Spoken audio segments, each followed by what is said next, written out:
Hi, this is Jonathan Ginsberg, and today I'd like to talk to you about three very powerful types of evidence that not a lot of people use in their Social Security disability case, but these could be enough to put you over the top. It's becoming more difficult than ever to win disability, and you shouldn't ignore kind of non-traditional types of evidence. And these are three types of evidence I don't see very much. I'm using more and more in my practice, and maybe this can help you win your case. So the first is statements from former supervisors at work about your work performance. And what I mean by this is that in disability, Social Security disability, the issue is whether you have the capacity to perform any type of work, simple entry-level work. It's focused on your work capacity.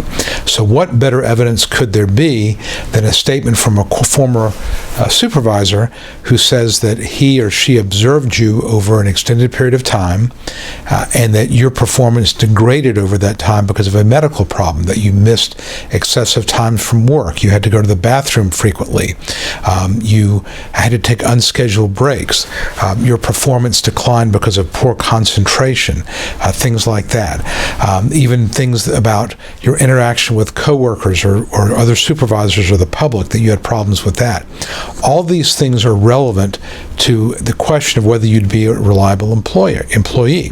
So if you can get statements from one or more former supervisors talking about problems you had that relate to the medical conditions that you're alleging are disabling, that type of evidence can be really, really strong. And again, not a lot of people use it. And kind of a subset of that would be a statement from a former coworker. So even if you can't get a supervisor, maybe there's a coworker that observed you decline over time, and that person might be willing to prepare a statement. Or better yet, your attorney can prepare that statement in the form of an affidavit or a letter, and the person, the former coworker or supervisor, can sign it. Now, whenever you have one of these letters, it needs to address a particular point in time. In other words, you can't say in the past so-and-so had problems at work. You want to say from March of 2014 to April of 2016, I observed so-and-so on a daily basis, and here's what I saw.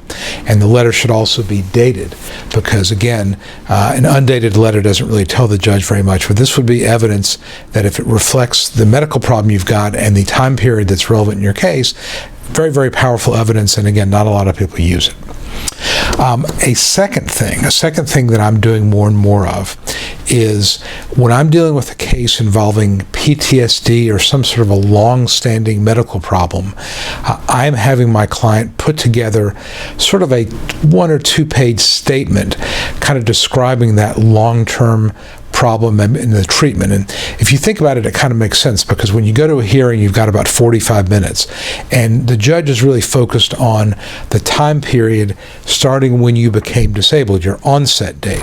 So if your onset date was March of 2017, and you start testifying about something that happened back in 1975, the judge is going to get a little bit impatient. A better way to address those type of things would be to put it in writing, again, in a 2-page summary, where you can talk about the problems that you had as a child, as a teenager, as a young adult, that ultimately resulted in the work problems you're having now. So, for example, in a PTSD case, if you were unfortunate enough to experience physical or emotional or sexual trauma on an ongoing basis, that's obviously very, very relevant. But if you did go back to work and you were able to work through that for 15 or 20 years, the judge is going to look at that long ago circumstance and say, well, you were able to get past that.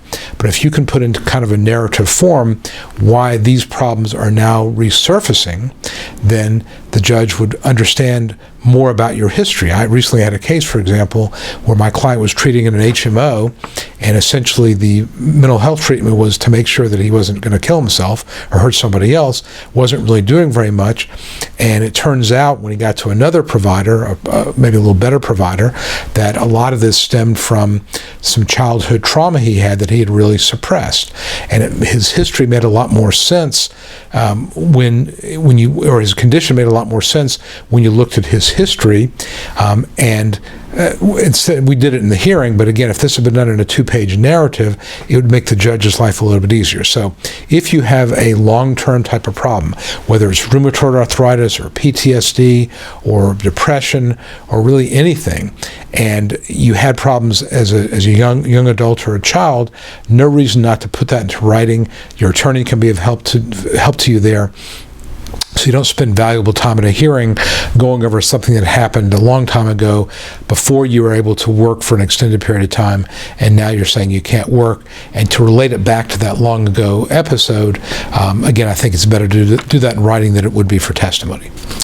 The third thing I want to tell you about is something that's kind of new, and this is really a reaction to some new law that Social Security is now using about evidence. And basically the law has changed. It used to be that a treating doctor, someone you had seen for a long period of time, 10 or maybe 3, 4, 5 years, 10 years, something like that, that was given more weight. They used to call it controlling weight over a medical report from a consultative doctor. And as you probably know, when you apply for disability, Social Security may very well send you out for either a physical or a mental health or both consultative evaluation with a panel doctor, somebody on their panel. And these reports, again, the doctor may see you for an hour or 2 hours.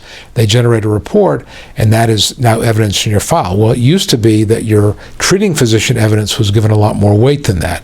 Now, a one-time visit, the report from a one-time visit that maybe lasted 15 minutes from a consultative doctor can be given more weight than records from 10 years of treating with your treating doctor. It's terrible policy in my view. It's not really fair, but that's what the law is. So in response to that, what I'm telling my clients to do is after they go to these consultative evaluations, let me know what happened. More times than I'd like to count, someone goes for a physical consultative and the doctor never actually touches them. They don't do any type of exam. They ask them a few questions. They don't touch them. The person, my client, may bring in MRI reports or CT scans or other type of evidence. The doctor didn't want to look at it. They go for a mental health exam. The doctor does not have prior records there. And so the report that they're generating is really going to be almost inherently incomplete and not particularly valuable, not really useful. But again, a judge can consider that and give it controlling weight. So what I'm telling my clients to do is to kind of describe what happened. And if they were at the doctor's office for 5 or 10 minutes or 15 minutes and the doctor really didn't have them do anything at all, write that up.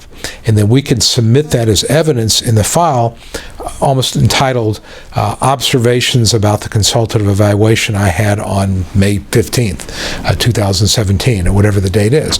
And that way, if the judge is thinking about using that consultative evaluation as controlling weight, we also have as a counterbalance your observations. And it's best to do this shortly after your consultative evaluation. And the judge still may give it controlling weight, but at least you're giving the judge something to think about when you say in writing a week after your evaluation, this doctor saw me for 20 minutes, never laid a finger on me, did not refuse to look at the MRI report I brought with me.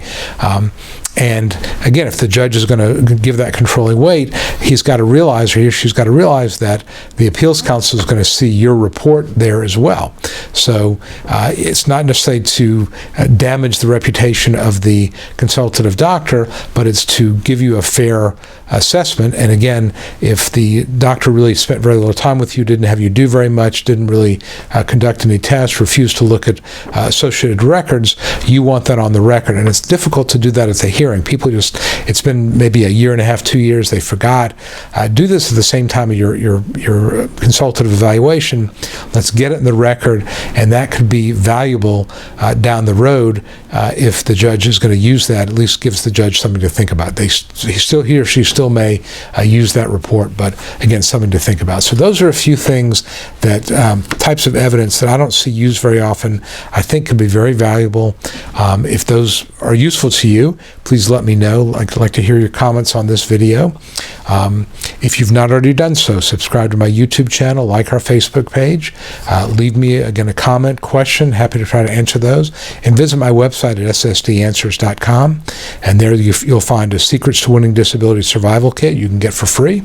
And of course, if you have any questions for me personally, reach out to me through one of these websites, the YouTube or Facebook, or directly by email. My name is Jonathan Ginsberg, wishing you the best. Thanks a lot. Hi, this is Jonathan Ginsberg, and I hope you found this video helpful. If you'd like to know more about how to win your Social Security disability case, I'd like to invite you to download my Secrets to Getting Approved Early Survival Kit that I created just for people like you. Currently, I'm making the Survival Kit available at no cost, and I encourage you to grab your copy now. Some of the topics I cover include: how do I know if I have a case? Is it the right time for me to file my claim? 9 common mistakes that can doom your case. The 3 must-have arguments you use to win your case. And a topic that every disability claimant wants to know: how to avoid trick questions from the judge. If you or a loved one need to win Social Security disability benefits, you'll find the Survival Kit essential reading. Download your Survival Kit right now and at no cost. Just visit ssdanswers.com/survival and sign up. It's that easy. Please act now. And as always, I wish you the best.